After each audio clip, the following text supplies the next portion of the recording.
ಹೈದರಾಬಾದ್ನ ಜೈಲಿನಲ್ಲಿ ಮಾಜಿ ಸಚಿವ ಗಾಲಿ ಜನಾರ್ದನ ರೆಡ್ಡಿ ಇದ್ದಾರೆ. ಒಂದ್ ಕಡೆ ಕಾನೂನಿನ ಕುಣಿಕೆ, ಮತ್ತೊಂದ್ ಕಡೆ ಶಾಸಕ ಸ್ಥಾನ ಅನರ್ಹ. ರೆಡ್ಡಿಗೆ ಸಹಾಯ ನೀಡ್ತಾ ಇಲ್ಲ ರಾಜ್ಯದ ಬಿಜೆಪಿಯ ನಾಯಕರು.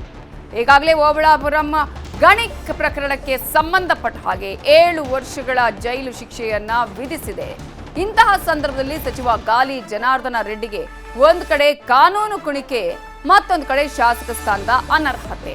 ಆದ್ರೆ ರಾಜ್ಯ ಬಿಜೆಪಿ ನಾಯಕರು ಇವರಿಗೆ ಸಹಾಯ ಮಾಡ್ತಿದ್ದಾರೆ ಅಂತ ಹೇಳಿದ್ರೆ ಯಾರು ಕೂಡ ತಲೆ ಹಾಕ್ತಾ ಇಲ್ಲ. ರೆಡ್ಡಿಯ ವಿಷಯದಲ್ಲಿ ಏನೇ ನಿರ್ಧಾರಕ್ಕೂ ಬರೋದಿಕ್ಕೂ ಆಗದ ಪರಿಸ್ಥಿತಿ. ಏನೇ ನಿರ್ಧಾರ ಕೈಗೊಂಡ್ರೂ ವರಿಷ್ಠರ ಗಮನಕ್ಕೆ ತರಲೇಬೇಕು. ಆಪರೇಷನ್ ಸಿಂಧೂರ್ ಬ್ಯುಸಿಯಲ್ಲಿದ್ದಾರೆ ಕೇಂದ್ರದ ಲೀಡರ್ಸ್. ಕೇಸ್ಗಳಿಂದ ಆರೋಪ ಮುಕ್ತ ಆಗಿದ್ದೇನೆ ಅಂತ ಹೇಳಿದ್ರು ರೆಡ್ಡಿ. ಆರೋಪ ಮುಕ್ತ ಅಂತ ಹೇಳಿ ಬಿಜೆಪಿಗೆ ಸೇರ್ಪಡೆಯಾಗಿದ್ರು ಜನಾರ್ದನ ರೆಡ್ಡಿ. ಇದೀಗ ಮತ್ತೆ ಮೈನಿಂಗ್ ಕೇಸ್ನಲ್ಲಿ ಜೈಲು ಪಾಲಾಗಿದ್ದಾರೆ ಜನಾರ್ದನ ರೆಡ್ಡಿ. ಗಂಗಾವತಿ ಕ್ಷೇತ್ರಕ್ಕೆ ಅವರ ಪತ್ನಿ ಅರುಣಾ ಲಕ್ಷ್ಮಿ ಸ್ಪರ್ಧೆ ಮಾಡುವ ಸಾಧ್ಯತೆ ಇದೆ. ಈಗಾಗಲೇ ಚುನಾವಣೆ ಆಗಬೇಕು. ಸೊ ಬೈ ಎಲೆಕ್ಷನ್ ಅಲ್ಲಿ ಯಾರು ಇಲ್ಲಿ ಕಾಂಟೆಸ್ಟ್ ಮಾಡ್ತಾರೆ ಅನ್ನುವಂಥದ್ದು ಕೂಡ ಈಗ ಅಷ್ಟೇ ಕುತೂಹಲ ಆಗಿದೆ. ಅದೇ ಕಾರಣಕ್ಕಾಗಿ ರೆಡ್ಡಿ ಅವರ ಪರ ಒಂದಷ್ಟು ಆಪ್ತರು ಮೀಟಿಂಗ್ಗಳ ಮೇಲೆ ಮೀಟಿಂಗ್ಗಳನ್ನು ಮಾಡ್ತಾ ಇದ್ದಾರೆ.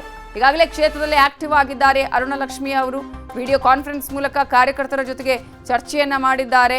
ಅಷ್ಟು ಮಾತ್ರ ಅಲ್ಲ, ಈಗಾಗಲೇ ಕರಡಿ ಸಂಗಣ್ಣ ಅವರ ಹೆಸರುಗಳು ಕೂಡ ಕೇಳಿ ಬರ್ತಾ ಇದೆ. ಅವರು ಈ ಒಂದು ಎಲೆಕ್ಷನ್ಗೆ ಏನಾದರೂ ನಿಲ್ತಾರಾ ಅನ್ನುವಂತಹ ಪ್ರಶ್ನೆಗಳು ಇದೆ.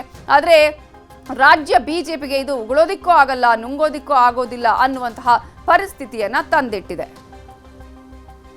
ಗಾಲಿ ರೆಡ್ಡಿಗೆ ಸಂಕಷ್ಟದ ಮೇಲೆ ಸಂಕಷ್ಟ. ಒಂದ್ ಕಡೆ ಕಾನೂನಿನ ಕುಣಿಕೆ, ಮತ್ತೊಂದು ಕಡೆ ಈಗಾಗಲೇ ಶಾಸಕ ಸ್ಥಾನವೇ ಅನರ್ಹಗೊಂಡಿರುವಂತಹ ಸಂದರ್ಭದಲ್ಲಿ ಇದೀಗ ಆ ಕ್ಷೇತ್ರಕ್ಕೆ ಯಾರು ಪ್ರತಿನಿಧಿಸ್ತಾರೆ, ಯಾರು ಆ ಕ್ಷೇತ್ರದಲ್ಲಿ ಸ್ಪರ್ಧೆ ಮಾಡ್ತಾರೆ, ಈಗ ಈ ವಿಚಾರದಲ್ಲಿ ಏನೋ ನಿರ್ಧಾರ ತೆಗೆದುಕೊಳ್ಳೋದಕ್ಕೆ ಆಗದ ಪರಿಸ್ಥಿತಿಯಲ್ಲಿದೆ ರಾಜ್ಯ ಬಿಜೆಪಿ. ಮಾತನಾಡೋಕ್ಕೂ ಇಲ್ಲ, ಮಾತನಾಡದೆ ಇರೋದಕ್ಕೂ ಇಲ್ಲ ಅನ್ನುವಂಥದ್ದು. ಈಗ ಗಂಗಾವತಿ ಕ್ಷೇತ್ರದ ಶಾಸಕರಾಗಿದ್ರು, ಇದೀಗ ಅದು ಕೂಡ ಅನರ್ಹಗೊಂಡಿದೆ. ಇಂತಹ ಸಂದರ್ಭದಲ್ಲಿ ರಾಜ್ಯ ಬಿಜೆಪಿಗೆ ಸೇರ್ಪಡೆಯಾಗಿದ್ದಂತಹ ರೆಡ್ಡಿಯ ಪರವಾಗಿ ಮಾತಾಡಬೇಕೋ ಬೇಡವೋ ಅನ್ನೋದು ಕೂಡ ಈಗ ರಾಜ್ಯ ಬಿಜೆಪಿಯ ನಾಯಕರಿಗೆ ಇಕ್ಕಟ್ಟಿಗೆ ಸಿಲುಕಿಸಿದ ರೀತಿ ಆಗಿದೆ. ಇದರ ಬಗ್ಗೆ ಇನ್ನಷ್ಟು ಡೀಟೇಲ್ಸ್ ಅನ್ನ ಕೊಡೋದಕ್ಕೆ ನಮ್ಮ ರಿಪೋರ್ಟರ್ ಕೃಷ್ಣ ಈಗ ಫೋನ್ ಸಂಪರ್ಕದಲ್ಲಿ ಜಾಯ್ನ್ ಆಗಿದ್ದಾರೆ. ಕೃಷ್ಣ, ಒಂದ್ ಕಡೆ ರೆಡ್ಡಿಗೆ ಕಾನೂನು ಕಂಟಕ ಕುಣಿಕೆಯಲ್ಲಿ ಇರುವಂತಹ ಸಂದರ್ಭದಲ್ಲಿ ಇದೀಗ ಬೈ ಎಲೆಕ್ಷನ್ ಆದ್ರೆ ಯಾರು ನಿಲ್ಲುವಂತಹ ಸಾಧ್ಯತೆಗಳು ಕಾಣಿಸ್ತಾ ಇದೆ, ಯಾವೆಲ್ಲ ಚಟುವಟಿಕೆಗಳಲ್ಲಿ ಆಗ್ತಾ ಇದೆ, ಪ್ರಮುಖವಾಗಿ ರಾಜ್ಯ ಬಿಜೆಪಿಗೆ ಯಾವ ರೀತಿಯ ಸಂಕಟ ಇಕ್ಕಟ್ಟಿಗೆ ಸಿಲುಕಿಸಿದಂತಾಗಿದೆ ಅಂತ? ಖಂಡಿತವಾಗ್ಲೂ ನವಿತಾ, ಈಗ ಜನಾರ್ದನ ರೆಡ್ಡಿ ಅವರು ಸದ್ಯ ಏನು ಜೈಲಲ್ಲಿದ್ದಾರೆ. ಆದ್ರೆ ಎಲ್ಲೋ ಒಂದ್ ಕಡೆ ರಾಜ್ಯದ ಬಿಜೆಪಿ ನಾಯಕರು ಕೂಡ ಅವರಿಂದ ದೂರವನ್ನ ಸರಿದಿರುವಂತದ್ದು. ಯಾಕಂದ್ರೆ ಜನಾರ್ದನ ರೆಡ್ಡಿ ಈ ಹಿಂದೆ ಬಿಜೆಪಿಗೆ ಬರ್ತಕ್ಕಂಥ ಸಂದರ್ಭದಲ್ಲಿ ಮತ್ತೆ ಅವ್ರ ಮೇಲೆ ಇದ್ದಂತ ಆಪಾದನೆ ಬಂದ ಸಂದರ್ಭದಲ್ಲಿ ಹೈಕಮಾಂಡ್ ನಾಯಕರು ಯಾವುದೇ ಕಾರಣಕ್ಕೂ ಮಧ್ಯಪ್ರವೇಶನ ಮಾಡಿರಲಿಲ್ಲ. ಯಾವಾಗ ದೊಡ್ಡ ಮಟ್ಟದಲ್ಲಿ ಒತ್ತಡ ಇತ್ತು ಮತ್ತೆ ಜನಾರ್ದನ ರೆಡ್ಡಿಯನ್ನ ಪಕ್ಷಕ್ಕೆ ಕರ್ತರಬೇಕು ಅನ್ನೋ ಒಂದು ಅನಿವಾರ್ಯತೆ ಇತ್ತು, ಅಂತ ಸಂದರ್ಭದಲ್ಲಿ ಹೈಕಮಾಂಡ್ ನಾಯಕರು ಮಧ್ಯಪ್ರವೇಶನ ಮಾಡಿ ಎಲ್ಲೊಂದ್ ಕಡೆ ಅವ್ರನ್ನ ಪಾರ್ಟಿಗೆ ಸೇರ್ಪಡೆ ಮಾಡ್ಕೊಂಡು ಒಪ್ಪಿಗೆಯನ್ನ ಕೊಟ್ಟರು. ಆದ್ರೀಗ ಜನಾರ್ದನ ರೆಡ್ಡಿ ಅವ್ರ ಮೇಲೆ ಮತ್ತೆ ಮೈನಿಂಗ್ ಕೇಸ್ ಮೇಲೆ ಈಗ ಜೈಲಿಗೆ ಹೋಗಿರುವಂತದ್ದು.